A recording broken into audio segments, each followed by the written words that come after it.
The Dukes of Dice are brought to you by Tasty Minstrel Games, Arcane Wonders, Game Toppers, the crisp days of fall, and listeners like you. Welcome to the Duchy.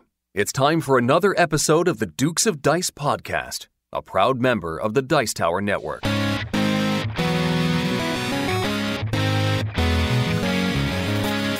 Coming to you from the Duchy in the Duke City, Albuquerque, New Mexico, and the Gateway City, St. Louis, Missouri, it's The Dukes of Dice, a podcast about board, card, and occasionally role-playing games. Today, the Dukes take a look at Coimbra from Eggertspiele and Plan B Games. They also take a look back at their review of Greater Than Games' Spirit Island in their Dukes Double Take. And now, The Dukes of Dice.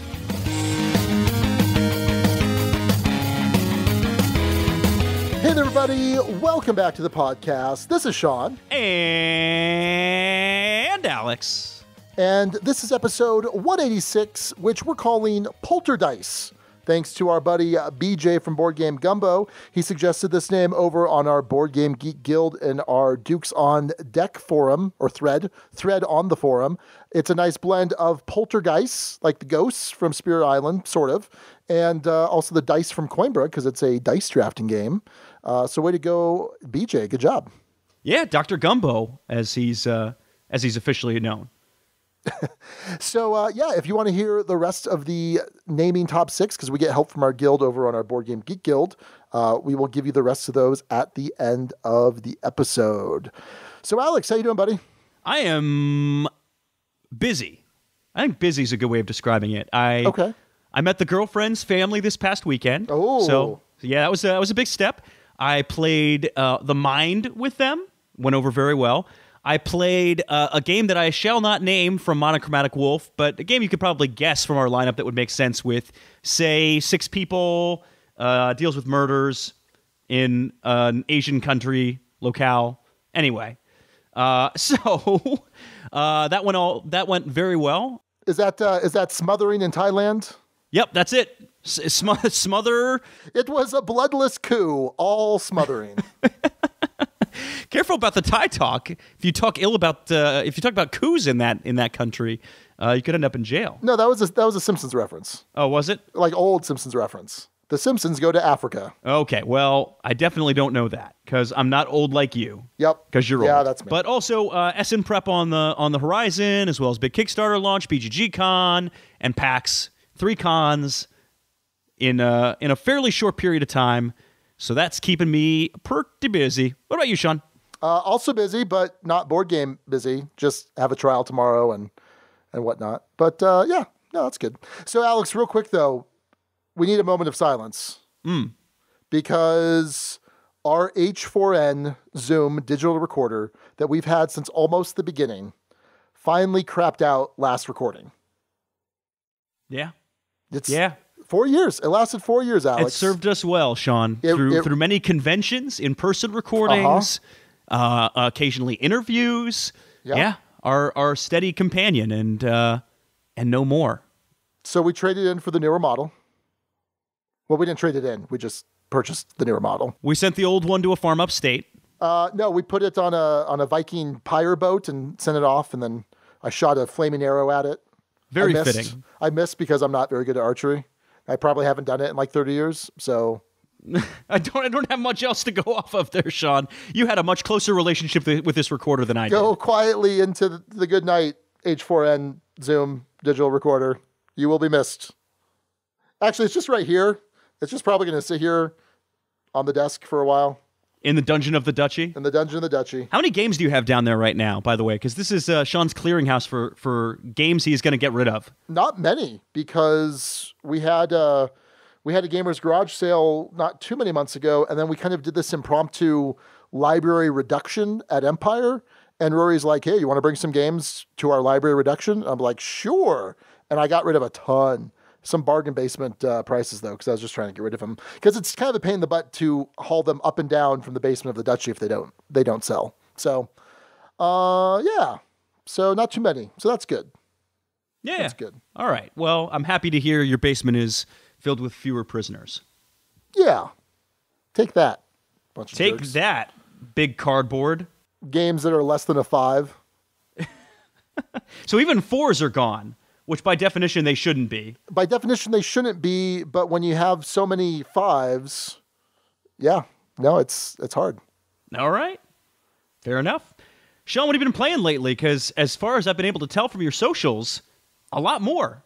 Yeah, a lot more, but not necessarily a lot more new stuff. So on a recording or a, programming note, the plan, Alex, was for us to record 2 episodes this week. 1 episode now that we're recording, and then like the next day or so. And then you called me and you're like, hey, instead of trying to fit it in the second episode this week, how about we just record it next week? And I was like, oh, I didn't even realize that was an option. That is much less stressful to me. Yeah, mainly due to Essen travel. Yeah. So I was very busy getting in my plays of Coimbra and then getting in plays of the next review game, which is going to be Between Two Castles of Mad King Ludwig from Stonemaier Games and in a partnership with Bezier Games. But anyway, I was trying to play a lot of that. And then there was some older stuff I got to the table quite a bit. Not older stuff, but just stuff that I've been enjoying. So I'm going to kind of do a grab bag real quick. Just kind of talk about a bunch of different stuff. So I got my 4th play into Paths of Glory, which is the 1997 GMT game. I've talked about it before. Don't like to talk to, repeat stuff I've been talking about. But I got to say, 4th game, I'm loving this. I'm currently 4-0 against Rory. And I've been making fun of him all week because this last game he lost really, really badly. I'm absolutely loving this game. It's a fantastic strategic World War I game. It is a modern war game classic. Also, Monday, Raquel and I was home from work. It was Columbus Day here in the U.S., and so some people get it off, some people don't. I had it off, but the kids did not have it off. They had school, so we had #NoWork, #NoKids gaming day, and we got in a game of Castles of Burgundy, top 10 game for me. We got in a game of Five Tribes with the Thieves of Naqala expansion, which I hadn't played with before, and then also a scenario of Gloomhaven. So it was an awesome, awesome day of gaming for Raquel and I, 2 players, fantastic. I will say, since the Thieves of Naqala expansion is not something we've talked about before, it's just a small expansion. It adds a new djinn to this game, and it adds these 6 thieves that correspond to the different colors of meeples. This is a Bruno Catala game. Basically, you have all of these meeples spread out on these square tiles, and you're trying to pick them up and drop them off, and then have the last one you drop off match one of the types. And depending on what type of meeple you pick up, it will give you a certain type of action. Also, depending on which tile you end up on, it'll give you a different type of action. And so it's kind of a point salad-y game, lots of different ways to score points. But these thieves give you these kind of one-time bonuses that can be pretty powerful. Not a huge expansion, doesn't add a whole lot, but adds to a little bit of the replayability there. And then the last thing in this grab bag I'll tell you about, Alex, was The Mind, which again we've talked about, but I finally got to play it with Matthew.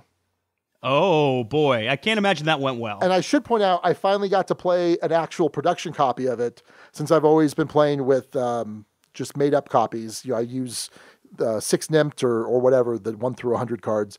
Alex, you love this game. I love this game. And it is, we talked about it before, but basically cards 1 to 100, you are getting a progressively bigger hand of cards, and you and your teammates have to play the cards in the correct sequential order, but just off of intuition and guessing and mind melding, and that's it. And people either love this game or they hate it. Matthew hated it. We were like 30 seconds in, and he's like, so there's nothing to go off of. Like, there's no information. I'm like, yeah, you're just trying to, there's some math to it. And he's like, well, no, because I could have 17 and you could have 16. I'm like, well, yeah, you could, and then you see what happens. So we played it 4 players. You've played it 4 players quite a bit, right? I've played it at all counts. 2, 3, 4, 5. Yep. So I've only played it at 2 and 4. I really like it at 2. I could see that 4 was probably not great but for the fact that I was the only one that had played. And so not everyone kind of, like, we had a very quick jump from, we had like 3 card hands, and then I put down the 4 and I had like 20, but then someone played like 35. That's just assuming that was going to be good. And I was like, oh, that's kind of weird, because that's a big jump. Just like if you just go like on the math side of things, yep, that's a big jump. So anyway, as predicted, he hated it, and Strawman Matthew is not a fan of The Mind, which was kind of an easy prediction. Oh yeah, and here's the thing with this game too. I think if you think about your friend's gaming tastes, now, if I'm going to guess what you're going to like or not like, Sean, I am not going to be 100% correct, right? There's some games I'm going to have a pretty good read on you about. There's some games I'm not going to have a good read on you about. But I think with the mind, you can pretty much tell or guess who's going to like it and who's not going to like it, just from knowing even a little bit about their personality and tastes.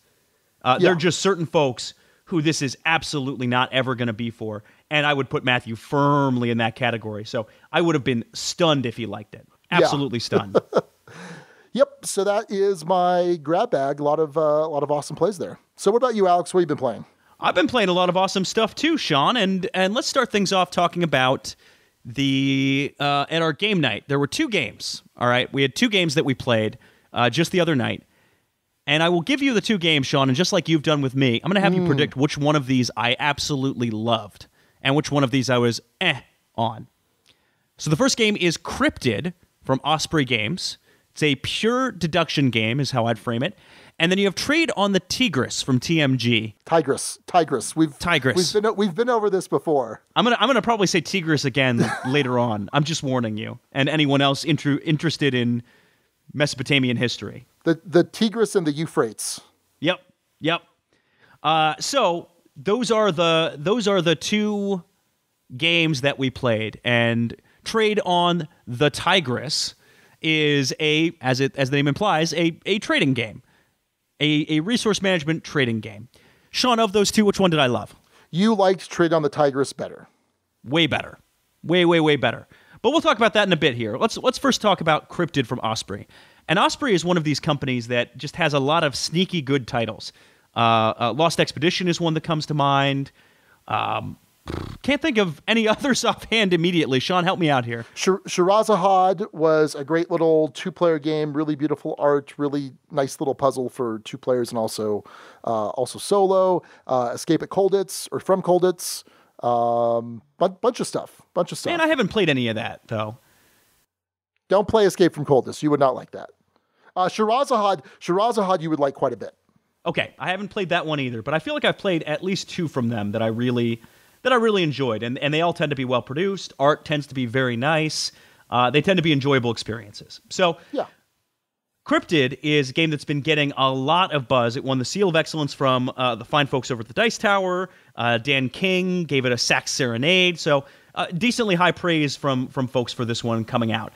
This is a super like Dan King type of game. Oh, yeah, he loves deduction, and this is only deduction. It is all the game is. Yeah. So here's how it works. You have a map, and you are trying to hunt for a monster. You all individually have clues about the habitat for that monster. Those clues might relate to terrain. They might relate to whether certain creatures live there or don't live there. They might relate to whether it's near buildings. Right, yep, structures and things along those lines. So those are all elements of this that your clue can tie to. For instance, in our game, my clue was tied to not within one space of a desert. Not within one space of a desert. And all of the players have individual books with the clues kept secret. You go from there, you deduce, you narrow down. On your turn, you're going to do one of 2 things. You're either going to ask someone a question about a space. You're going to point to a space and say, hey, based on your information, could this monster be there or not? And they will put a disc on there if yes, a square on there if no. If they put a square on there, you have to put one of cubes out on the board on a different space, marking, kind of giving out some of your own information as part of that. Or you can try and solve the puzzle by putting one of your discs for where this thing could be out on the board and then going clockwise and saying, could yours be there? Could yours be there? Could yours be there? Until you get a no. And when you get a no, not game over, but guessing over for that time. So, Sean, this is as deduction as they come. There's some elements of bluffing in how you handle things. When I place out my no markers, am I placing them out in a way that makes it very clear what my clue is, or am I going to try and obscure that information a bit? And it creates an interesting puzzle to keep track of. But one for me that just, at least at the player count we were playing at, 5, which is the max count, there was a lot of sitting around and heads on hands and kind of just staring at the board and a lot of quietness, and it just, not the kind of gaming experience I tend to really enjoy. It was deduction, staring, thinking, not a ton else to it. Sean, did you, and I have a couple other things about the production to mention, but Sean, broad thoughts, because I know you've played this one too. Yes, so actually Osprey did send me a copy earlier this week, last week I think it was, and so we got to the table for, last Wednesday at Dukes of Dice game night. We played 5 players as well, and my first thought was, I don't know that I want to play this with 5 players. Also, it doesn't come with any sort of like checkboxes or notes as far as how, to keep track of what you've deduced. And that made it a little bit difficult, especially at 5 players, because there is just a ton of information.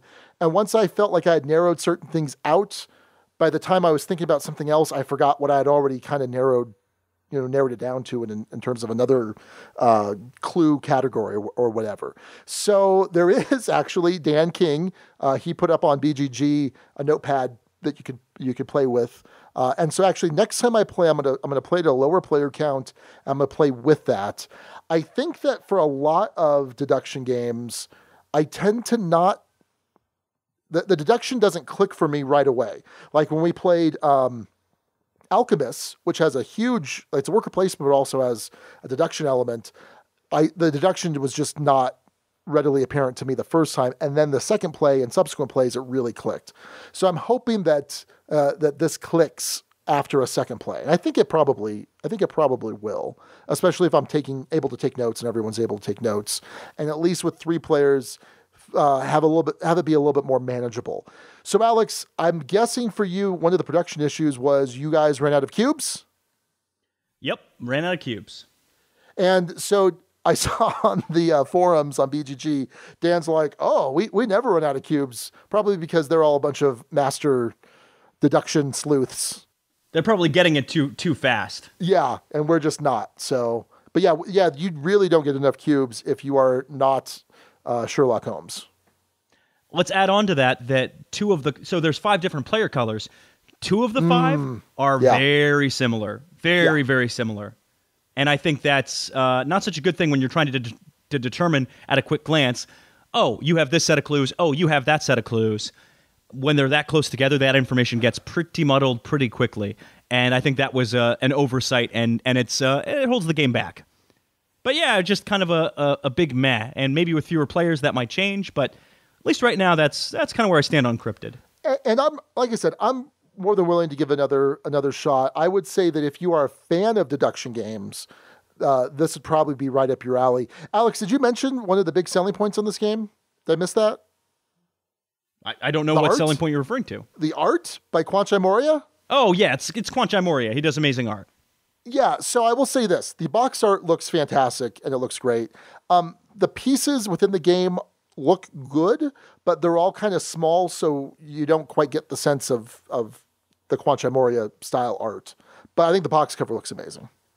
Yeah, I think it's anytime you have Kwanchai Moria art in a game, I'm going to be all about it. So, yeah, decently done on some elements, a little short on the others, and as far as gameplay goes, not my cup of tea, at least on first glance. Maybe I'll try again another time and get a better sense of things, but just kind of okay. That's Cryptid from Osprey Games. Very cool. Well, the other game I'll talk about is Dice Fishing Roll and Catch. And this is kind of a bidding dice rolling game. It's pretty quick. This was something that Matthew had picked up, and the premise here is that you are a bunch of competing fisher people trying to catch these fish with variable hooks, and because hooks are the points. So you'll flip over a fish, and it has a certain requirement as far as a number value, and it may have some additional requirements, like you need to roll a specific value on one of your dice. So what you all do simultaneously is you bid your dice. So you have a handful of D6s. You also have a D10 and a D20. The D10 and D20 are special dice. And behind your player screen, you're going to bid a couple of D6s and then whatever, just depending on what it is. Because what's going to happen is the fewer dice that you bid, the sooner you're going to have a chance to try and catch this fish. So if I'm first, and there's some tiebreakers, if I'm first, I'm going to roll all the dice that I bid. I'm trying to add them up to meet or exceed the target value, and then also have any of the additional requirements met. Maybe this one is requiring you to have, a 2 and a 3 in addition to having a total score of 10 or higher, for example. So if I do it on my first roll, cool, I get the fish, we go to the next round. If I fail, then the next person in bid order gets to make an attempt, and so on. If everyone fails, then that fish stays out and can be collected along with the next fish in the next round. Now, the D10 and D20, obviously those, if you choose to use them as their face value, they're going to be a lot higher in value potentially. But also you can use them as reroll dice. So I think if you roll one and an odd value comes up, you get one reroll of your other dice. And then if you roll an even, you'll get 2 rerolls of your other dice. But you have to pick before you roll it if you're going to use it for face value or for the reroll ability. Yeah, it was quick. It was pretty straightforward. It was just kind of okay. I wasn't particularly crazy about it. Matthew's really been championing it at the shop, and other people have enjoyed it well enough, and I'm just probably being grumpy with it, but I wasn't particularly crazy about it. There were some rules issues, and we had some disagreements on how some of them should have been resolved.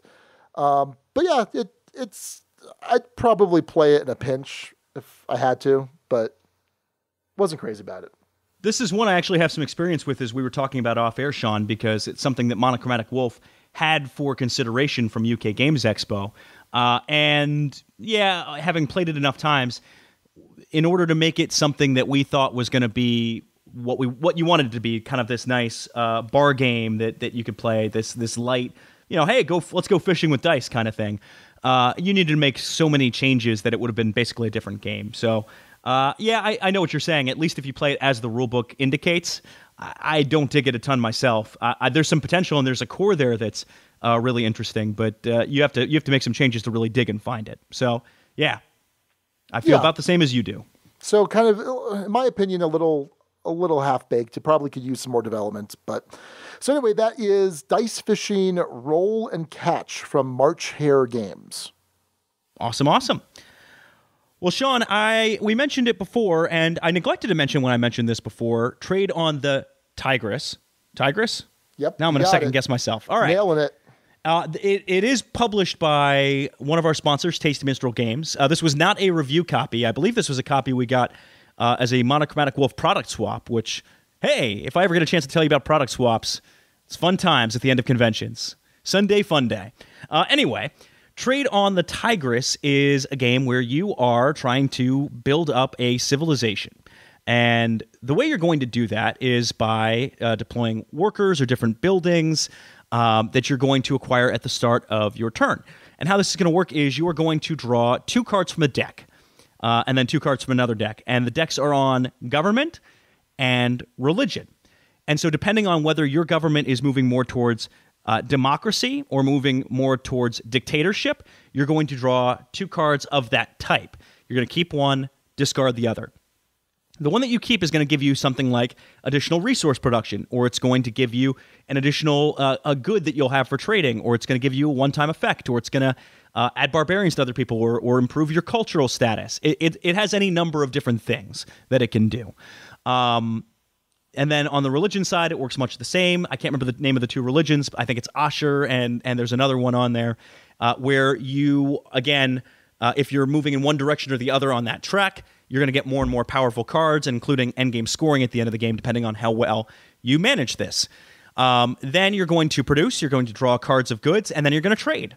And hey, the word trading is in the game's name, and sure enough, that's exactly what you're going to do here. So in this context, you have basic goods, which tend to be kind of your goats and your flax and those types of things. And then you have the import goods, which tend to be things like spices and copper and other sorts of precious metals.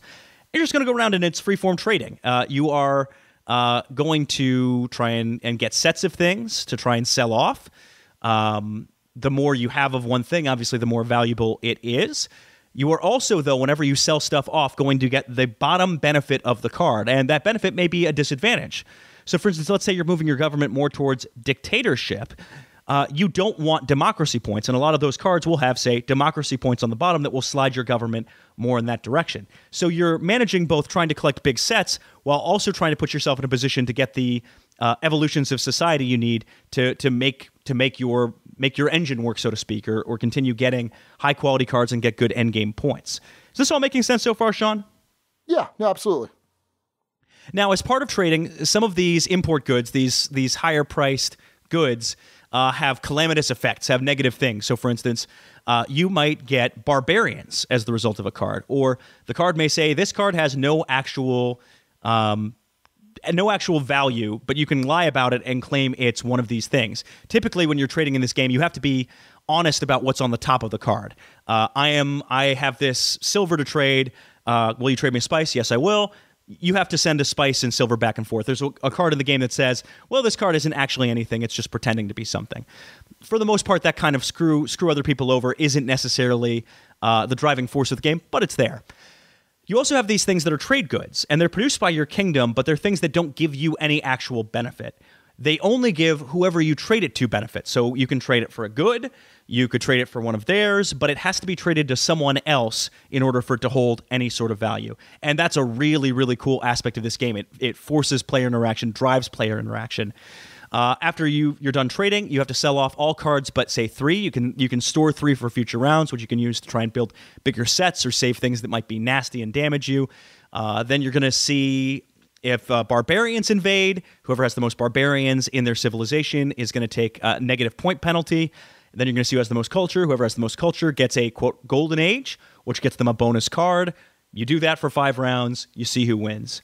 Sean, I really, really dug this game. Have you had a chance to play it yet? No, not yet.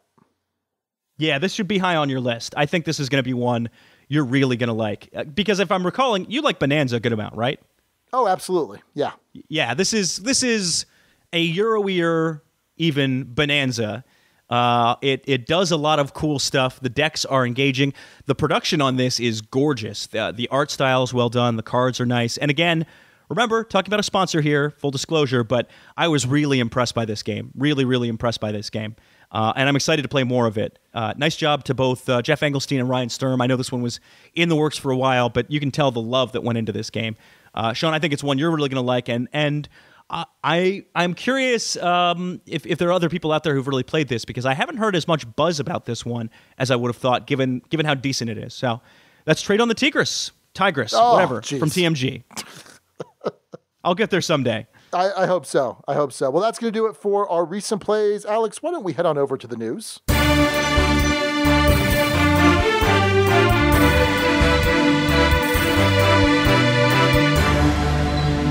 First up in news is some Essen news. We're talking about a new Catan release. But not just any Catan release, Sean. This is an unusual one because it's done for a charitable purpose. It's Catan Crop Trust. Sean, tell us a little bit about what this is all about. Yeah, so like you said, coming out at Essen, it's a collaboration between Catan and Crop Trust. It's a semi-cooperative game where basically you're trying to meet your own demands for, building up your settlement, whatever, but also storing crops in, or rather preserving seeds in the seed vault. Have you heard about seed vaults, Alex? I have indeed. Yeah. So I guess it's this idea that there are scientists that are trying to preserve all of these different strains of plants in case there's some global catastrophe and we need to rebuild civilization or something like that. Pretty interesting. I watched a documentary on it a while ago. I can't remember what it was called, but this is really, really interesting. And it's cool to see that Catan is, I guess, bringing awareness, I suppose, would be the way I'd phrase it. So here's what they say. They said, as a part of our mission to support the conservation of natural resources, Catan Studio, the publisher for the English-speaking market, will also donate a portion of their revenue per printed copy and will offer support to organizations who want to use the scenario for educational or charitable causes. So yeah, that's pretty interesting, don't you think?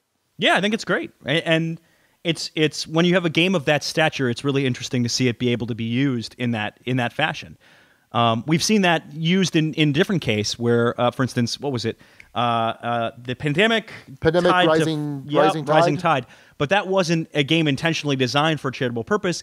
It ended up having that purpose as a result of some iffy timing with the announcement of the game. Right. During a hurricane. Or leading up to a hurricane, yeah. So the whole idea of using Catan in the classroom or using it for educational causes, I've talked about before in the podcast. Back when I was an 8th grade social studies teacher, I used a modified Catan to teach, concept of resource management and scarcity of resources and things like that. I had printed all of these copies of Catan. It was pretty cool. It was pretty sweet. So I think this probably has a place in some classrooms. This will be available, obviously, like we said, at Essen, but also it's going to release to the general public November 8th. So you can check that out. Catan Crop Trust. Very nice. Next up, another Essen bit of news, which makes sense because, hey, that time of the year, that most wonderful time of the year is almost upon us. Sean, I don't know how to feel, by the way, about this. I've heard that this is an unusual convention in that the whole town shuts down basically after the convention ends. Unlike, say, Origins, where there's events going on all night, or Gen Con, that once the con's over, all right, see ya. Everyone go out to pubs or whatever else, but there's not a lot of organized open gaming afterwards, which I'm interested to see how that plays out. Any case, that's neither here nor there. Hey, there's going to be a new Alexander Pfister game coming out at Essen from Eggertspiele. This is Blackout, Hong Kong. Sean, had you heard of this one before? Yeah, just a little bit. I don't know too much about it, but I was talking with Rory. He's like, oh, yeah, there's a new Alexander Pfister game. I'm like, oh, it's about time. Because that guy came out with like so many games in such a short period of time that were all like blockbusters. And then he's kind of been under the radar for the last year or so. Running silent. There we go. I feel like he was getting ready to plan his retirement. He was all good to go. And then Wolfgang Warsch came on the scene and got 3 nominations all in the same year for Spiel and Kennerspiel games. And he's like, oh, that's it. It's on. And so Alexander Pfister's back and with a vengeance. This is on the top of the hotness as I speak on PGG for understandable reasons. For folks who don't know, Alexander Pfister, designer of 2 Kennerspiel winners back-to-back. And I believe another one that was nominated. Am I recalling that correctly, Sean? Broom Service? Did you say Broom Service? Broom Service won. I'm trying to think. I mean, fantastic. Did Isle of Skye won. Great Western Trail. Was Great Western Trail nominated? Was it nominated? I don't know. Was Mombasa? No, but I love Mombasa. Man, Mombasa's good. Yeah, I don't know. And maybe I'm mixing stuff up. In any case, he has won 2 Kennerspiels, which is more than enough to be legendary status within the hobby. So I think this one is highly anticipated for a reason. And if you look at the art and the visual appeal of this game, it looks pretty dang good. It's about 75 to 150 minute game. So what's that, hour 15 to 2.5 hours? Going to be at Spiel. I'll read the description from the publisher. Hong Kong has been struck by a large-scale unexpected blackout. As the government struggles to maintain control, you decide to take matters into your own hands and try to bring back some kind of societal order. Daily life as you were used to it has quickly dissolved. Even the most mundane tasks have become incredibly challenging without electric power. Whoever best manages this situation and restores semblance of order will surely claim a position of power in post-blackout Hong Kong. It's an economic game. It's got resource management in it. It looks gorgeous. This is going to sell out almost immediately at Essen, you would have to think. Oh, sure. Yeah, more than likely. I'm going to see if I can snag a copy, though, while I'm there. Or 2? I only got so much room in my bag. Oh, my goodness. You have to send me a request list if you do have them, though. No, I'll send you a request list. I'll send you some money. And fair warning, I may entirely ignore it. It's very possible. Alex, I know you. I know. Look, I'm busy. I'm a busy guy with stuff to do. In any case, that is Blackout Hong Kong. Very excited for that. And finally, because we have to fulfill contractually our occasionally role-playing games ideal on this show, the Kickstarter we're talking about this week is called Americana. This is a role-playing scenario done in a really fascinating concept. It's kind of 50s Americana high school, right? But the twist is it's fantasy. It's fantasy 50s Americana. So you have orcs, you have elves, you have all sorts of fantasy creatures. You have teenage archetypes, the jock, the nerd, the artist, the new kid, the outsider, and the royal. 9 fantasy species, all with different, how do they fit into this world and what does that look like? And I got to tell you, it's a really interesting, intriguing concept, looking at this on Kickstarter. This is being put out there by Sandy Pug Games. I'm familiar with them because they did a Kickstarter for Orc Stabber, which I backed and was incredibly delighted by. The PDF is $6, the discount PDF. There is a $10 PDF. There is a hardcover for $19. Sean Ramirez. Looking at this, knowing your RPG tastes, does this look like something that is intriguing to you? I don't know. I'll tell you this. Looking at the art, I'm not super crazy about the art. Okay. Number one.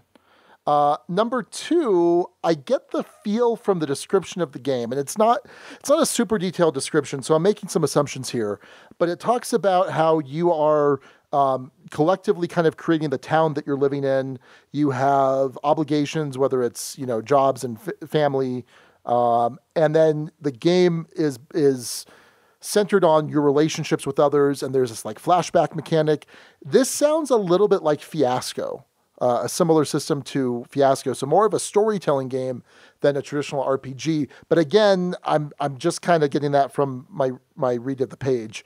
I don't know. I'm probably not going to back it. The pledge levels are weird. Have you looked at the pledge levels? Yeah, they're kind of funky. So there is a PDF pledge level that's $10. It's the PDF Daddy-O pledge level. There's also a $6 discount PDF for folks under the poverty line.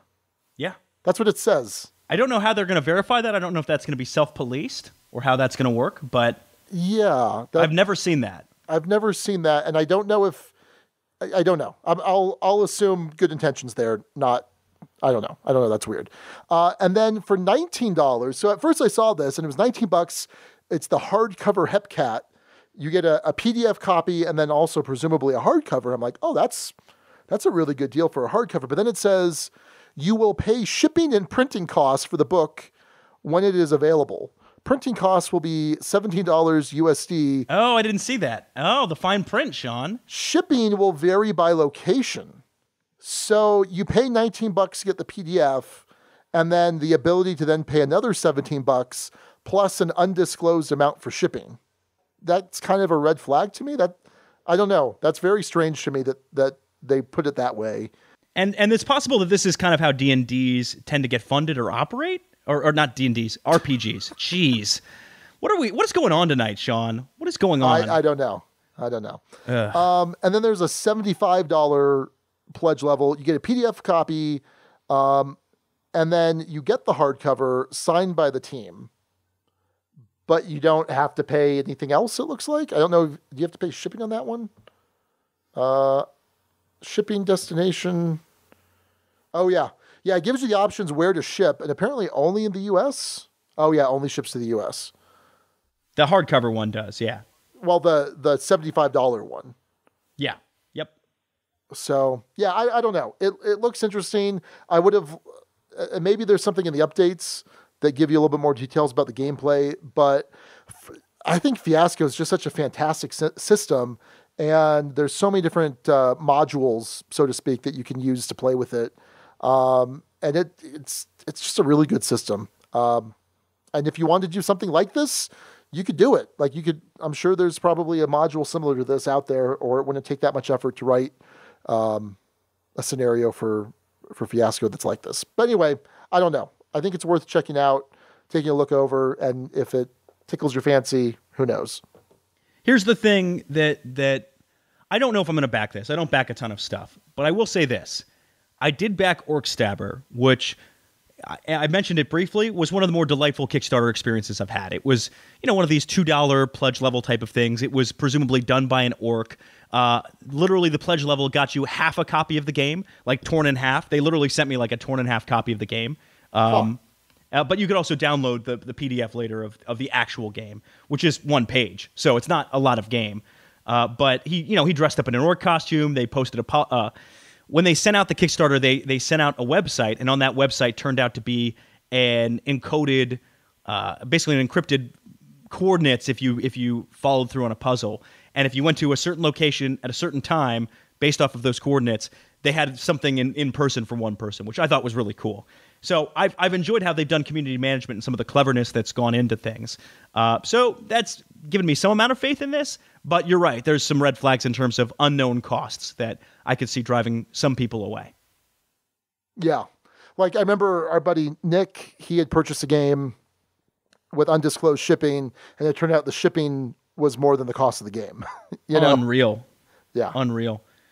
Yeah, that's, as someone who's done a few of these, you want to have that kind of stuff spelled out, or you're going to have a lot of questions from backers. So, yep.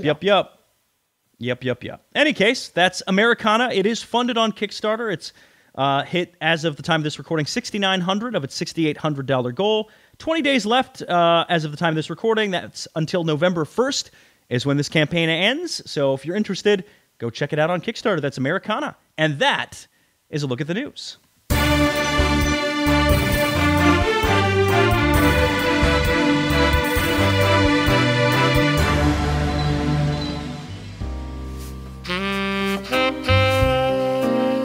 So, Alex, I've decided that you can be the new boss, as long as you take care of all of us. You can take care of all of us? I mean, I gotta get my beak wet. But yeah, sure, I'll take care of you. You can get your beak wet, since you're a critter of some sort anyway. I'm a pelican. I'm a beautiful pelican. But Alex, just make sure, boss, that we all get our beaks wet. Everyone knows Boss Pelican takes care of his own. Because if you don't, Boss Pelican Alex, we may replace you with someone a little bit more amenable to all of our individual interests. No one replaces Pelican Boss Alex. If you like this little teleplay, perhaps you should check out Good Critters from Arcane Wonders. Good Critters is a game for 4 to 8 criminal critters pulling off heists and fighting over the loot. Whoever's chosen as boss can distribute the loot however they like, but it's the crew that has the final say. If the crew doesn't like the split, they might just tell the boss to take a hike and put some other critter in charge. In the end, the critter collects the most valuable stash of loot is the winner.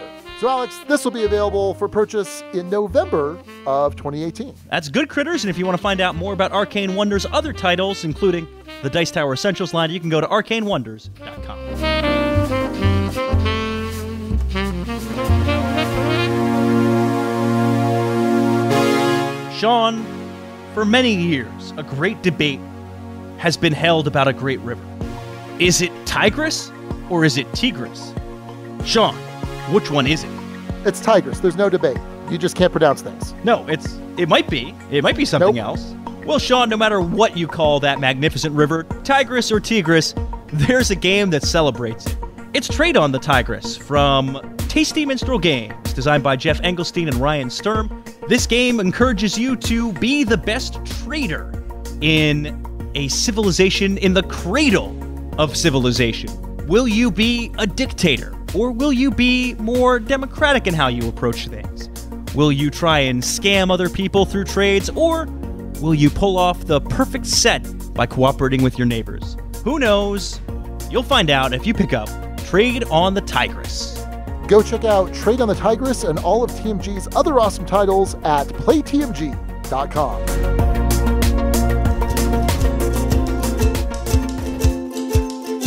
Sean, when I get a handful of Berkey jerky, I love just sitting back and enjoying life at the old Topper. Boy, I remember those days at the Topper, just sitting back, eating nothing but jerky and Berkey Spice, Happy Mouth Spice. I don't know, I'm plugging a lot of Berkey stuff here, Sean. Well, Alex, I don't know that we should be talking about Berkey Spice or Berkey's Jerky because they are not technically sponsors of the Dukes of Dice. only Game Toppers LLC. So I'm a little hesitant here to talk about anything else Berkey related. Let me consult with my attorney. Oh, wait, that's me. Yeah, that's fine. But Alex, let's do talk about a Game Topper. You are the proud owner of a Game Topper. You have one over at Monochromatic Wolf. What's the whole idea here with these game toppers? Well, here's the thing. If you like upgrading your table experience, if you like playing on a nice surface, you want to really have that game sparkle when you have that game night, there's not going to be much of a better bet for your money than a game topper. You can pack it up when you need it to go. You can set it out when it's time to play. It's easily customizable with a bunch of different mats, cup holders, and the like. If you are in the market for a game table but don't want to overspend, you're not going to do much better than a game topper. So go check out Game Toppers at GameToppersLLC.com and hit up Berkey at the next con you see for some jerky or some Happy Mouth. Tell him it's on the Dukes. Wait, does that mean we're paying for it? No. Wait, no. Don't tell him it's on the Dukes. I mean, maybe. No. That's Game Toppers. GameToppersLLC.com. So you say you like dice drafting, huh? You're a big fan of that mechanic. Well, let's prove that. Let's talk about a game that takes dice drafting and takes it to the next level. It's Coimbra from Plan B Games. So Coimbra was designed by Flaminia Brasini and Virginio Gili, with art by Chris Quilliams. And like Alex said, it's published by Plan B and Eggertspiele. This is a dice drafting game where you're competing with other players to have the most points at the end of the game. It's a pretty typical, in some ways, medium weight Euro in that sense. The game lasts 4 rounds, and in each round, you are drafting 3 dice, using kind of a bidding system with those dice, and then you're purchasing nobles, and then also claiming rights for favors from the castle, and then whatever dice you're drafting are going to affect your income. So let's kind of walk through this a little bit here. There are 4 different colors of dice plus a wild die.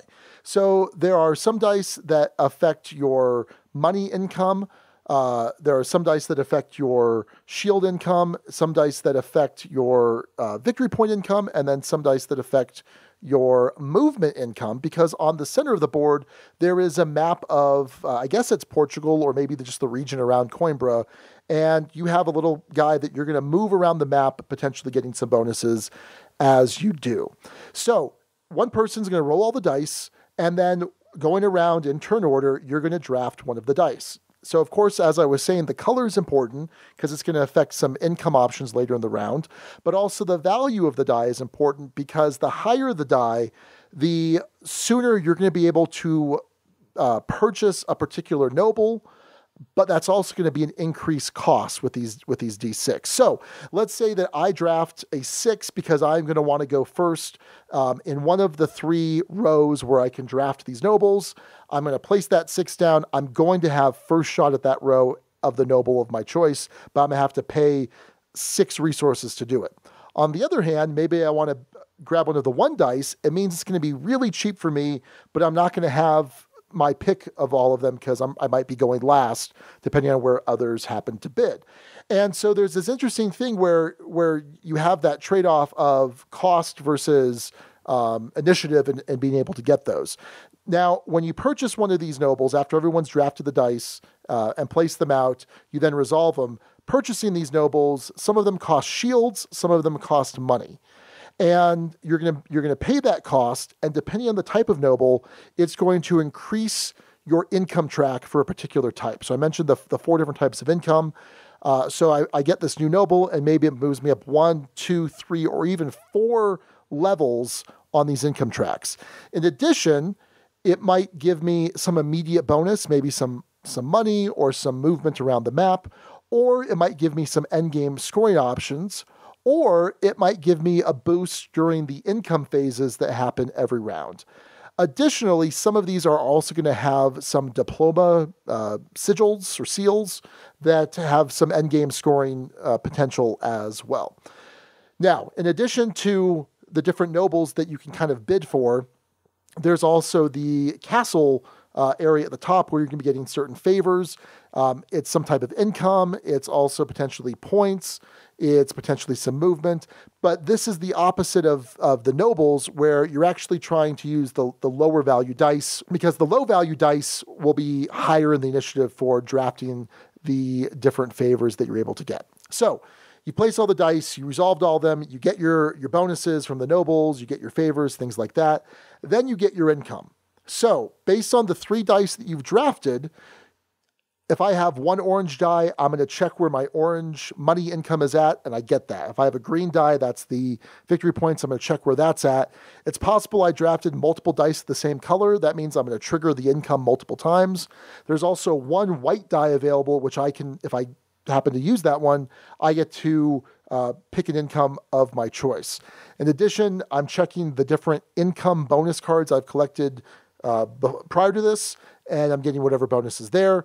Then, once everyone has done that, there are some voyage cards, which are these other endgame scoring, and you have the option to turn one of them on per round by paying some amount of coins or shields, and they're going to give you certain points for fulfilling certain conditions at the end of the game. That is pretty much it. It's actually a pretty easy teach. It's there's some simplicity to the rules as far as medium weight Euros go, and you just kind of rinse and repeat for 4 rounds. You do your end game scoring, and whoever has the most points at the end is the winner. Well, what do you think, Alex? Yeah, no, nice job. That's there's a lot to that thing. So, Sean, I would say hats off to you. You're good at rules explanations. It's like you've done this a few times before. Yeah, just a few.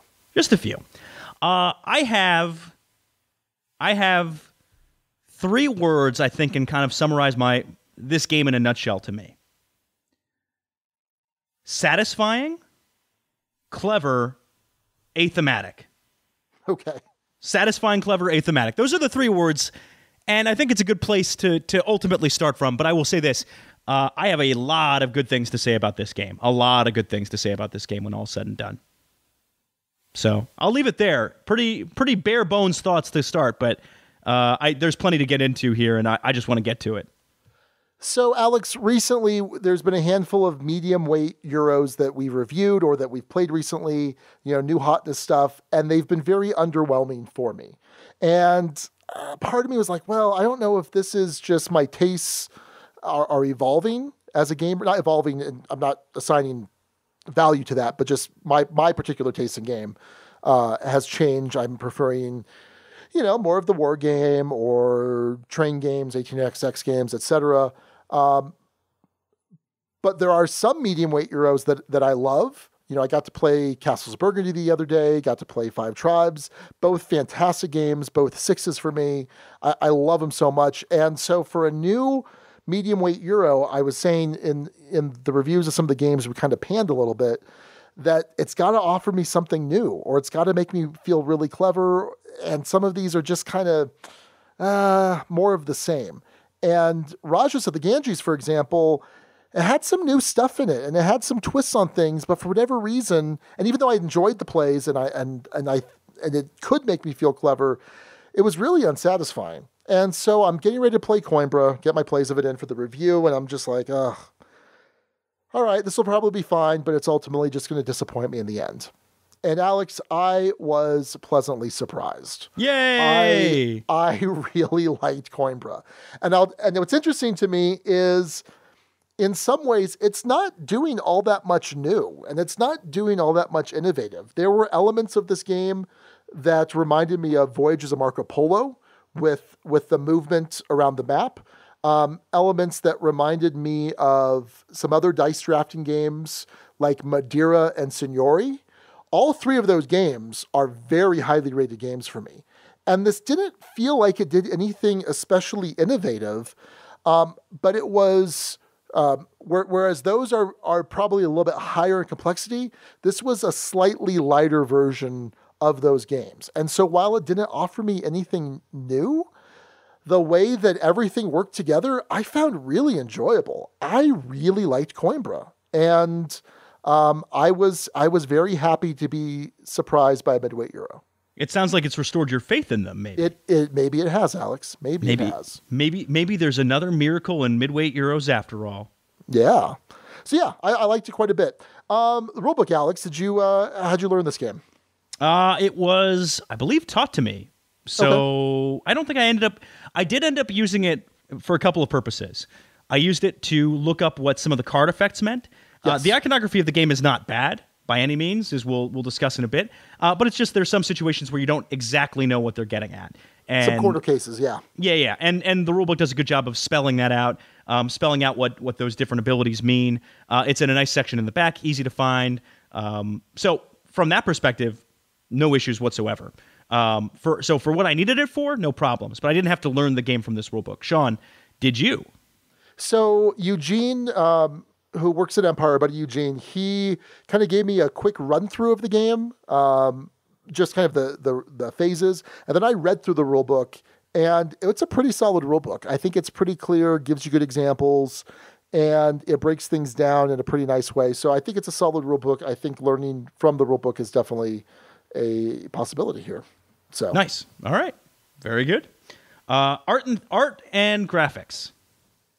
Yeah, I think the art here is really interesting. The box art, it's kind of a cartoony, stylized art style. I think it makes it stand out a little bit from some of the other midweight drier Euros. Chris Quilliams, I'm looking up to see what else he's done, but overall, I like the art a lot. Yeah, I like the art as well. I will say, while I enjoyed the art itself, there were issues with the production, more tied into some of, I wouldn't say components, but some parts of the game that didn't have the game come off as clearly as it could have been. I will say, on the positive side of things, the player boards, I think, are laid out absolutely beautifully. Yes. They were very functional. The cards fit in perfectly with them. The cards also spelled out when you were supposed to use different effects, and those were all very understandable. There was a place for everything. Everything fit together and made sense. The discs worked for the tracks. The one part of the game that I think was the weakest as far as the production goes, or as far as the experience, was that map that you move on. Huh. It was hard to see the spaces sometimes when different pieces were blocking it. It was hard to necessarily read the benefits. There just wasn't enough room for that stuff to breathe. And I understand there's limitations in terms of how big you want that board to be or not, but that was a part of the game that if I was frustrated with anything in the production, it was that. Other than that, good quality cards, good quality pieces. Game, despite being, as I will talk about later, athematic, still felt vibrant and looked decent on the table, and the game was easy to understand. It didn't hurt itself. Sean, was the iconography easy for you to understand in this game? I think a lot of it was, but yeah, there were some corner cases, especially with some of the later nobles, because the noble deck, so you have the level 1 nobles that you kind of draft initially, and then level 2, which is the first 2 rounds, and level 3, which is the last 2 rounds. But for the most part, yeah, I think it was clear, with the exception of some of the corner cases, but it provides an explanation for everything. I will point out real quick that Mr. Quilliams did Akrotiri. He has the art, or did the art for the new Arboretum, Archipelago, and also Azul. So just to clarify, Alex, I didn't mean the new version. I meant the old version of Arboretum. No, you meant the new one. You were just wrong. I was wrong. And we cleaned it up in post-production magic, but now you've called me out. Ha! Take that, Sean. Yeah, Beth Sobel's doing the new art. He did the old art for Arboretum, which I think was a big selling point of the game, in addition to the awesome gameplay. But so yeah, let's as far as production goes, otherwise I think it's a really solid production. Nothing crazy, nothing, to go nuts over, but I think a very solid production. So it doesn't get in the way of playing the game. No, not at all. Well, thoughts on gameplay then, Alex? So I mentioned this at the beginning, Sean. I mentioned this satisfying, clever, and I will say this. We always like to talk about a game having interesting decisions. And I will say, as far as a decision goes, this game has one of the most interesting decisions in it that I've seen, which is how many decisions are baked into one. How many decisions are compressed into what dice do I take in this game? Because, let's see, I need to choose the color of the dice is going to determine what income I get. That's one decision. The number of the dice is going to determine the draft order. That's 2. But it's also going to determine the cost. That's 3. Where I place it is going to determine what benefit I potentially get. That's 4. I think it's just 4, but that's enough. That's more than enough for that decision, which is so much at the core of this game. The jockeying you get for the different cards as a result of that, the balancing act of costs, of making sure that you not only have the amount of resource, but the right amount of that resource. There's shields and there's coins, and if you don't have one of those and you're in a draft position where you're forced to take one of those things, oops, you done screwed up. And so, Sean, I found that one decision alone a huge selling point of the game. And it's really, there's other awesome elements to this, but that is brilliant. I found it brilliant. And so when you think about it, Alex, you're doing that only 12 times. Yeah. You're getting 3 dice in 4 rounds, so you're only making that decision 12 times. But you're right, so much is baked into that decision point. And like you were saying, some of those decision points have additional decision points you have to break out from that. So like, for example, if I want to put on the first row, second row, third row, well, I'm placing a 5 here. There are 6s available. Maybe someone doesn't have the money to come over top or doesn't want to spend that much money, and maybe I'll get my first choice. But man, there is not really a second choice that I want here if someone kind of comes over top of me. So maybe I go to this other row instead where I'm not crazy about the choices, or I'm not as crazy, I should say, but I at least have a better second option if I need it. And then you're thinking about, well, shoot, I'm working on sigils. And I'm not only am I working on the sigils for the diplomas, but also there's a point on the map that if I go there, I'm going to get to score the diplomas now, in addition to scoring them at the end of the game. Yeah, there's a lot to decide between here and a lot of tensions, which is what I like in these types of games, and is why I'm making comparisons to games like Madeira and Signori, and to a lesser extent, Voyages of Marco Polo. But to me, the Signori Madeira comparisons are really apt. It feels like a lighter version of those games, and for me, I can have all of those games in my collection and be satisfied with each one of them. See, but you know what the difference is between this and Signori? What you like this? This is actually good, yeah. Okay, well. So it's interesting. I was going to say Signori is much drier than this. Not to say that this game is more thematic in any way, shape, or form. In fact, I think Signori is probably more thematic than this game. I would agree with you, actually. But for some reason, this game doesn't feel as dry, and I can't explain that dichotomy in my mind. It's more athematic, yet feels less dry. I think it's the art style and look. Could be. Yeah, I think that's the primary piece of this. Sean, did you find that there were legitimate multiple paths to victory in this? Yes and no. So okay. So I don't know. I'm going to need more plays of this, and I guarantee you I will get more plays of this. I think that you have to move around. I think that, and I don't know. I don't have enough plays to say this definitively, but I think that if you ignore moving around the board, because every time you go to a particular monastery, you're getting some kind of bonus. And if you do it right, and especially if there are ones that give you bumps on the tracks, you're just kind of ahead of the pack. So similar to Voyages of Marco Polo, where you said there's not multiple paths to victory, you have to move, or a game like Nippon, where there is an area control element that you have to participate in. I think it's just something you have to do. I don't think it's many paths to victory, or that it limits the other paths to victory, but I think you have to be moving around. What do you think? So, Sean, I did something that I don't usually do in this. Experimented? I experimented. Because I was curious about just this. My first game of this, I won, did really well in, and I did it by virtue of moving around, doing exactly what you said. I covered, I think, almost every space on the board. Yeah. Focused purely on movement, was competitive on enough other tracks, and won. My other game of this, I did by accumulating gold and kind of having a convert gold into Sure. points engine. Always gold rich, getting a whole bunch during incomes, focusing on acquiring a bunch of cards, getting some decent endgame scoring, winning a couple tracks. And I did very little movement. In fact, I got the bonus that awarded you points for not moving. So, and I will say, Sean, I didn't win, but I was very competitive. I was within, I think, 6 or 7 points of the winner of that game, who took the move around a whole. Did they take the whole moving around a whole bunch? Maybe it was someone else. I can't remember. There was someone who did moving around the whole bunch strategy, but I don't remember if they were in the mix or not. Any case, but it felt like it was a viable strategy that if I just played out just a little better, I would have had a chance at winning that game. So I think there's a path here, Sean, where absolutely you can win this game in multiple ways. Yeah. Okay. I get what you're saying about movement being important, but I don't think it's the end all be all. And it may not be, and it also may depend on, because what's interesting is there's good variability in the different monasteries that are laid out, because there's tier 1, tier 2, and tier 3s, and there's a bunch that you're not seeing in the individual game. So, and the way that they're laid out may also affect how efficient that's going to be for you. So yeah, I did one game where I did some like mediocre moving. Yeah. I didn't play any where I wasn't moving a whole lot, but then I did one where I was like, that was my goal. And it was one where there was a bump for almost like a 3 bump for almost every track.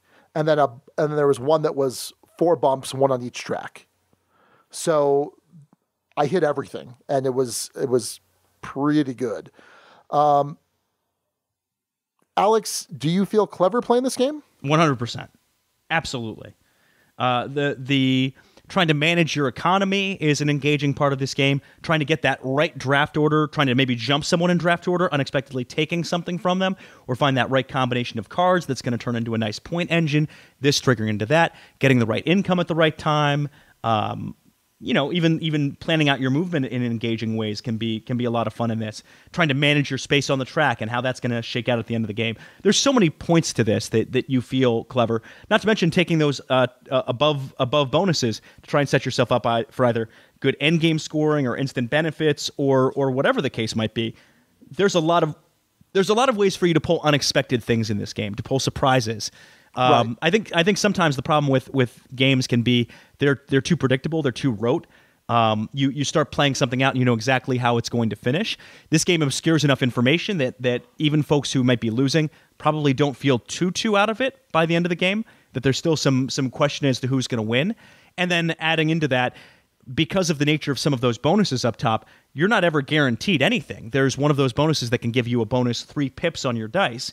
Yeah, it increases your costs, but it allows you to jump someone in the order and completely maybe screw over their plans. It might be the only one with shields on it, and they may only have shields to pay and be forced to take something else. This game definitely gives you points to feel clever, and I did, repeatedly. I loved it. Yeah, and there's some interesting combos, some interesting synergies that add to that cleverness. Like there's some of them that let you purchase discarded nobles. And it's an immediate effect. You get to purchase them for, let's like three coins or 3 shields, depending on which type it is. And then there's others that let you repeat a previously played noble of yours to repeat their immediate action. And so I was able to like just kind of chain those together and get a bunch of extra purchases of nobles, which give you bonuses on the tracks and other. It was really cool. Yeah, I really felt clever playing this game and synergizing, and I'm eager to play it some more. I'm not done with this game by any stretch of the imagination, just because we've reviewed it and whatnot. But I'm curious to find some more interesting synergies. It's really solid. Yeah, and I think they're there. And I think different starting card setups will lend themselves to different builds and how you might approach a game. Different layouts of those boards, different layouts of the goals. There's a lot to explore here, and I think it just all comes together in a way that had me really enjoying the play experiences, really enjoying them. There's a strong tactical element here where you're reacting to what's being rolled, what's available, things like that. But I think that when you start a game of this, you do have to sit there for a second and map out your strategy. Map out, where do I want to go on the board to get certain bonuses? What type of cards am I going to want to try and acquire based on the starter cards, the starter nobles that I've picked up? Because if you treat it just as a tactical game, then you're going to run into some problems. Whereas if you kind of have a long-term strategy that you're doing your very best to fit within, I think you're going to be a lot more successful. Yeah, I'd agree with that. Sean, in terms of player counts and scalability, I only tried this one at 4, and structurally, it seems to be the kind of game that is pretty well designed just for 4, but I don't know. I'm sure you played at different counts. Is that actually the case? So I actually only played at 2 and 4. Interesting. And I like to play at 4 first. I tend to think that these types of games are best at 3 for the most part. Some are best at 2. generally 4 is not a good player count for some of these games, but there's enough interaction here, and there's enough. And by the way, that seems like a really broad statement, but it makes sense in my mind for certain style of games. But there's enough interaction here. There's enough jockeying for position that it worked really well at 4, and the game is snappy enough. And I think that's the difference, because you're drafting a die and you're placing it, and that's it. Whereas in some other dice drafting games, you're placing a die, you're immediately resolving it, you're going through a whole chain of things.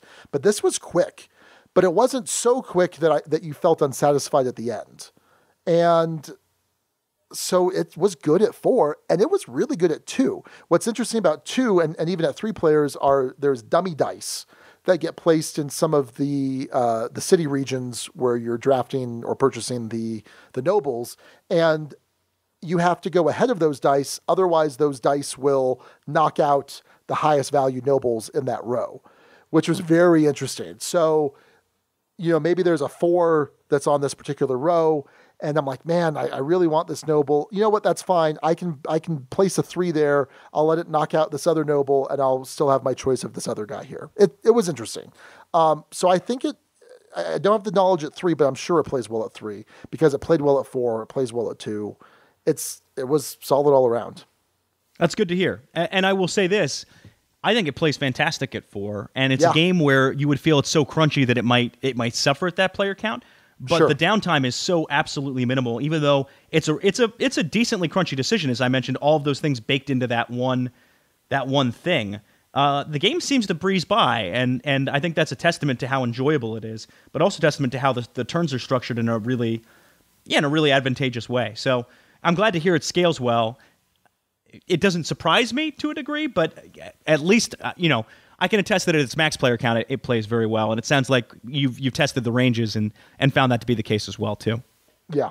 So shown on theme, and I don't know if this is necessarily going to be a very long discussion, but I will say this: what theme? At no point did I understand, feel, or experience this theme in any way. Did it matter? It did not. So this is Portugal, Age of Discovery. Yep. That's it. If you're looking for a thematic game about Portugal, Lisboa is pretty thematic, where you're rebuilding the city after fire, flood, and earthquake. But it's also kind of a pretty heavy, dry Euro, which is amazing. But yeah, this is not particularly thematic, but it didn't. I just liked pulling those levers and cranking those gears. Yeah, I mean, this is one of those games that as long as the systems, the mechanics, all of that are firing, it did not need the theme to work, and the theme did not work. Did not work in any form or fashion. Yep. Any thoughts over on the guild? Yeah, a couple thoughts on the guild. Sylvain Lacroix says, Coimbra is a nice Euro game with dice placement. The mechanisms are clever and offer interesting choices.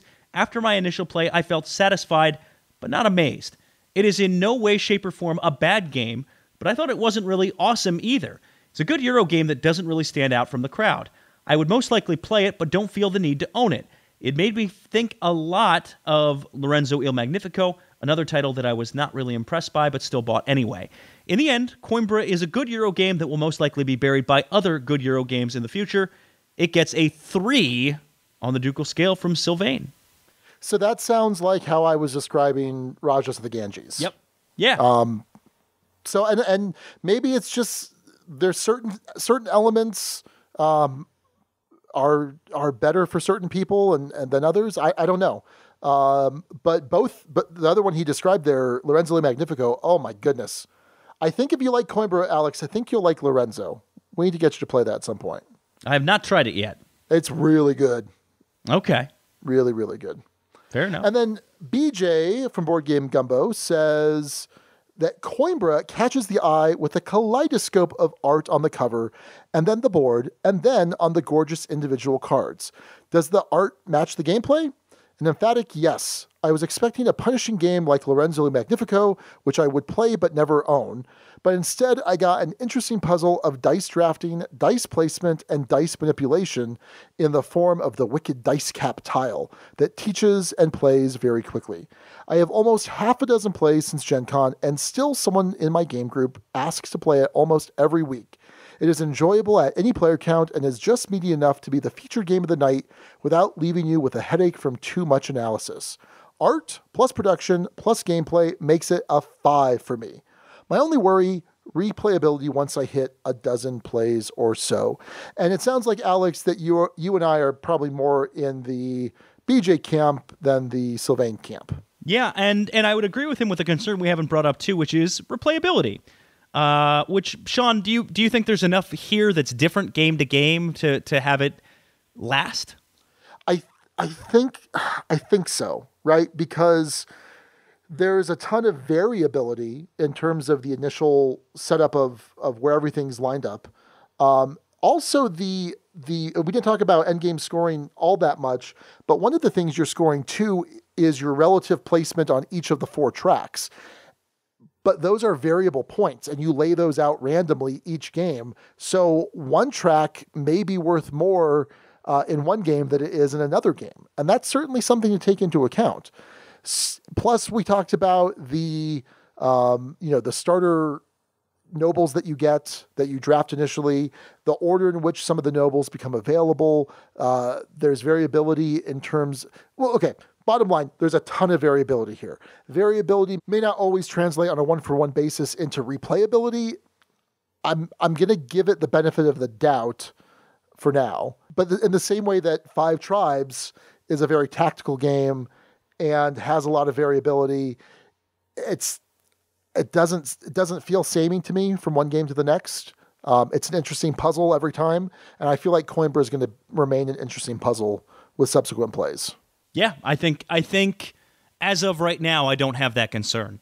I also don't have the concern that a year from now, I'm going to think this game is going to slip. I think this game is likely to stay pretty steady in the double take. That's my early prediction right now. Fair enough. Well, Alex, then what is your final thoughts and rating? Yeah, so I mentioned I enjoyed a heck of a lot about this game. And I think it comes together really well. It does dice drafting in a really unique way. And as I mentioned, that one decision that encompasses just so much is so very satisfying. It feels competitive without necessarily feeling really mean. The jockeying for position on the tracks, the trying to combo into different things. There's a lot going on here, and I like a whole heck of a lot of it. It doesn't quite reach the heights of a 6, as we talk about all the time. We reviewed games here in the Dukes of Dice on a 6-point scale, 1 being terrible, bad, so very bad, 6 being amazing, really, really good, contender for the top 10. This is going to fall into a very, very solid 5 for me. A great game. Will rarely turn down a play of it, and that's about where I feel. I don't think this is going to crack the top 10 for me, but it's one that I think is exceptionally well put together and encompasses a lot of crunchy decisions into a Euro and does it in a way that doesn't have it feel forgettable. So I really, really enjoy Coimbra, and I think 5 is exactly where it should be, at least in my mind. And Sean, I have a feeling you might be on the same page? Yeah, it's a 5. Not a 6, and maybe I don't think it has the potential to get to a 6, but it is a very strong 5. It is something that I'm eager to play more. Raquel and I played it 2 players. She actually made it to the tail end of Dukes of Dice game night, and we played it 2 players last night, and she really enjoyed it. I smoked. Oh, actually, no, I didn't smoke her. No, she actually made up some distance there in the end. Now that I think about it. But you could tell that my engine was a little bit better. My synergy was really good. And she was like, okay, I'm ready to play this some more because now I can kind of see how everything fits together. So yeah, it's really good. And I really liked it. And it restored my faith in humanity just a little bit. So that's always helpful. I picked up a copy, by the way. Okay. A lot of times the nice thing about Empire is they've got library copies. And for a lot of these games that in the past were 4s, I'd normally still pick them up, but it's not often that I'm picking up a review game that we've already reviewed. I've got my plays of in, unless it's amazing, and it's a solid 5, like I said. So I'm like, we're going to have options or opportunities rather to play this at home, and I need this in my collection. Excuse me, I want this in my collection. So, yeah, very good. Well, that's our review of Coimbra. And Sean and I, despite being so very far apart, are yet again on the same page with this one. A 5 from Sean and a 5 from me. You are listening to the Dukes of Dice, proud members of the Dice Tower Network.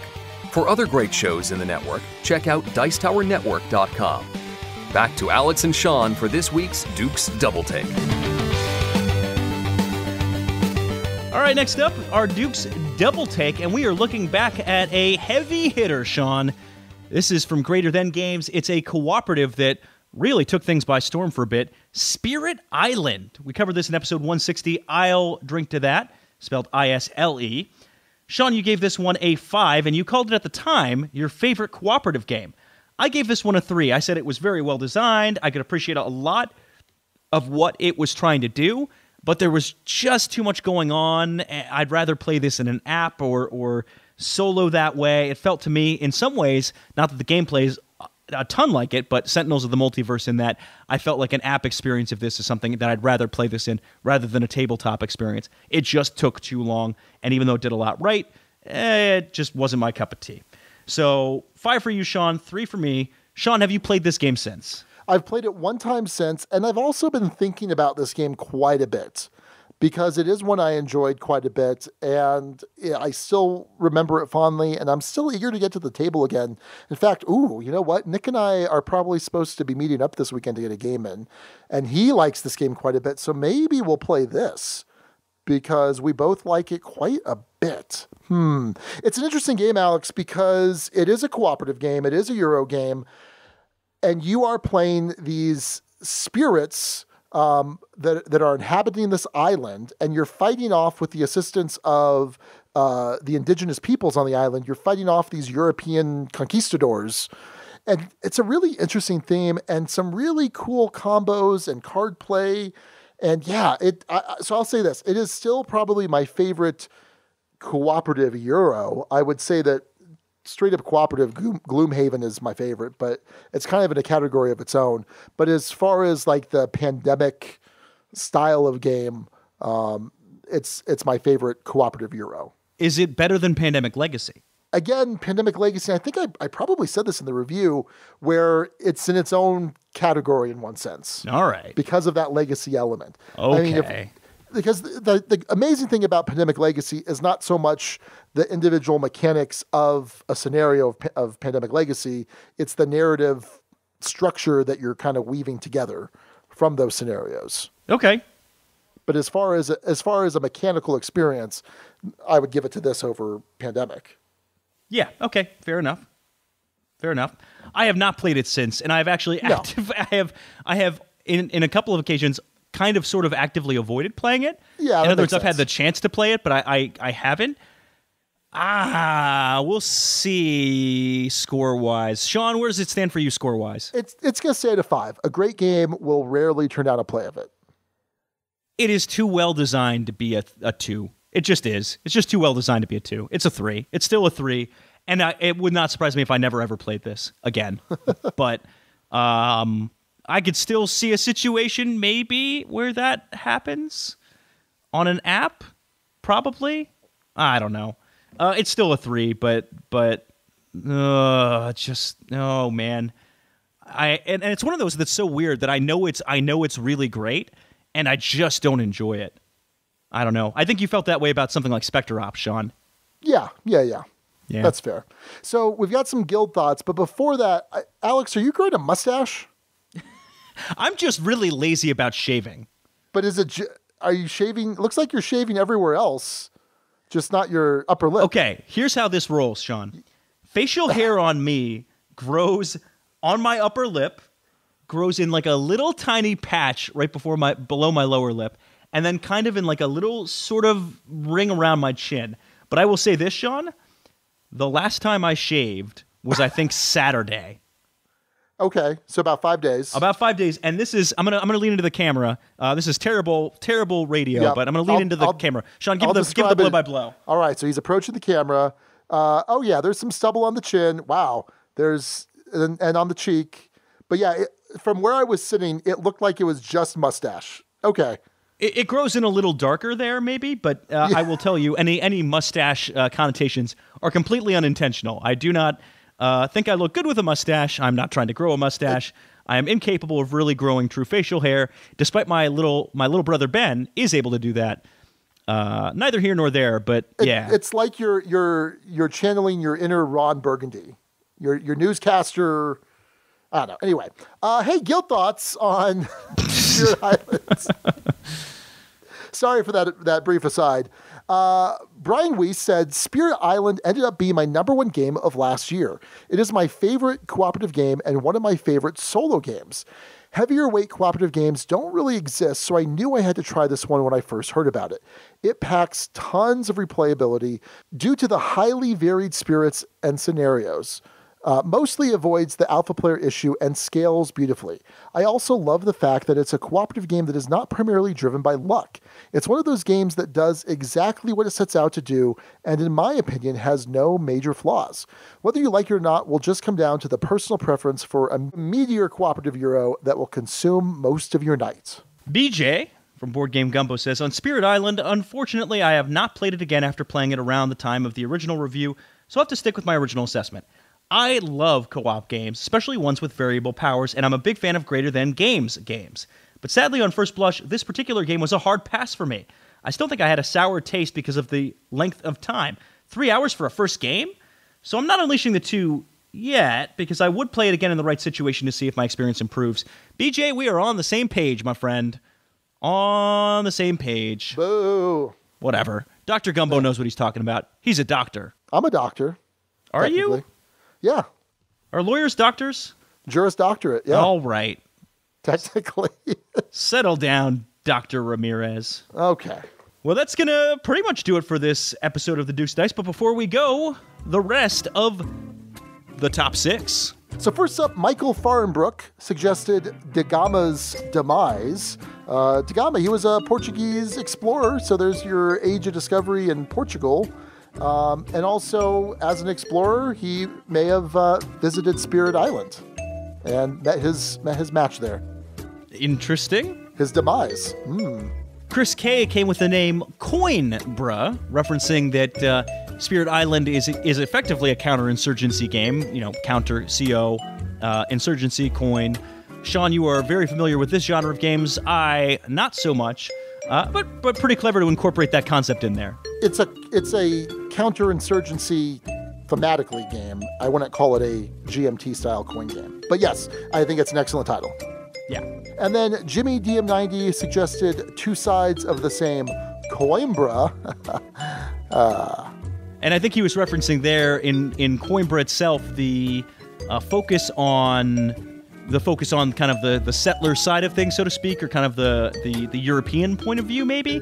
And Spirit Island tends to take a different point of view. Yeah. Also a very clever name. Very clever. Sean, I'm going to let you read this next one as well, because I've been requested to read the last one. Okay, fair enough. So Scott Briance suggests... Wait. No, hang on. Hey, whoa. Hold up everything. Scott who? Bryance? No. Briance? Briance. Okay. Scott Briance suggests Ghosts of Alfonso de Albuquerque, which is a nice little tie-in a lot of different ways. So apparently he was a Portuguese duke. So yes, it's not our duke, our Albuquerque duke, but it's a different Albuquerque duke. What do you got there, Alex? As referenced by Scott Briance, it's a famous Portuguese explorer named Alfonso de Albuquerque around the time Coimbra is set. So, okay. There you go. Perfect. There you go. And finally, as far as names go, we have Kyle Kelly. There's kind of an assist here, but I'll give Kyle the credit on the episode. Coim at me, brah. Jersey Shore style, as best I could do. I never actually saw that show, so, a little hard to completely replicate, but I'm doing my best here, Sean. You're a total snooky. Oh, boy. I don't think that's a good thing. I don't know. I've never watched more than probably 2 minutes of the show.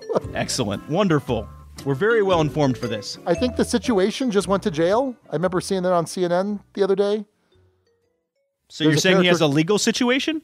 No, that's his nickname. He's called right. The Situation. No, I know that. And the situation has a legal situation. Do Do you get what I'm getting at? No, I get it. I get your terrible joke. Yes, it's fine. All right, well, that's going to do it for episode 186, Polterdice. Thanks again to BJ for that awesome episode title, and thanks to the rest of the guild for all of their naming suggestions and contributions to the games we've talked about. Until next time, this is Sean. And also Alex. And Duke to Albuquerque you later, everybody. Thank you so much for listening to the Dukes of Dice. Today's episode was recorded in the Duchy on October 11th, 2018. Our theme music provided by Carbohydro M from his Prime Legacy album. The Dukes of Dice are a proud member of the Dice Tower Network. For other great board gaming podcasts, check out DicetowerNetwork.com, and for all the latest in the Duchy, go to DukesOfDice.com. Find us on Twitter at Dukes of Dice. Join in conversations on our Board Game Geek Guild. Find us on Facebook and subscribe to our YouTube channel. Thanks to our sponsors, Tasty Minstrel Games, Arcane Wonders, and Game Toppers LLC. You can check out all of TMG's titles at PlayTMG.com. Arcane Wonders find games at ArcaneWonders.com, and learn more about Game Toppers at GameToppersLLC.com. We'll see you back here in 2 weeks. Until then, game on.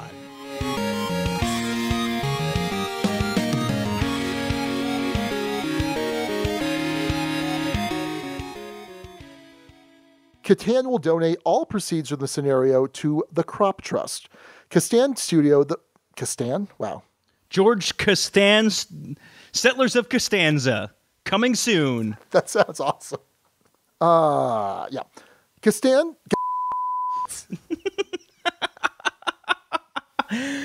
So you want to be a board game podcaster, huh? I can't even say Catan. You just did. You just said it just there. Well, no, I said it. Catan Studio. Was that right? You got to leave all this in.